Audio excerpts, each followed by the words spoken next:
வணக்கம். நான் டாக்டர் ராஜ்குமார், குழந்தைகள் நல மருத்துவர், ராஜேஸ்வரி மருத்துவமனை, பல்லடம். கோடைக்காலம் ஆரம்பித்து விட்டது. கோடை காலத்தில் குழந்தைகளை தக்கக்கூடிய நோயை பற்றிய விழிப்புணர்வுக்காக இந்த வீடியோ. இந்த கோடை காலத்தில் பார்த்திங்கன்னா குழந்தைங்களுக்கு வெயிலில் நிறைய விளையாடுவாங்க, தண்ணி குறைவாக குடிப்பாங்க, மற்றும் புதிய உணவுகள், மொய்த்த பண்டங்கள், தெருவில் விற்கக்கூடிய சுகாதாரமற்ற உணவுகள் இதையெல்லாம் சாப்பிட்றதுனால பல்வேறு கோடைக்கால வியாதிகள் அப்படிங்கிறது இப்போ வந்துக்கிட்டு இருக்கு.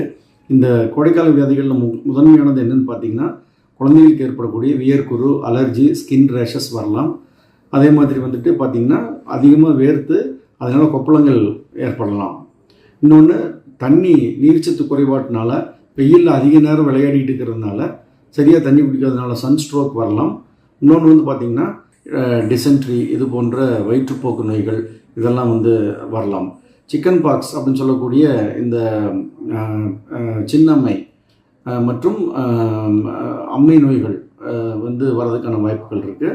இது கண்களில் பார்த்திங்கன்னா வெயில் அதிகமாக கண்களில் பட்டுகிட்டே இருக்கிறதுனால அங்கே கண்ணீர் வறண்டு போய் கன்ஜங்டிவைட்டிஸ் மெட்ராஸை என்று சொல்லக்கூடிய அந்த வியாதியும் வர்றதுக்கான வாய்ப்புகள் இருக்குது. இதை அவாய்ட் பண்ணுறது எப்படின்றதுன்னா, நீங்கள் அதிகமாக பருத்தி ஆடைகள் உடுத்தணும், நிறைய தண்ணி குடிக்கணும் குழந்தைங்கள.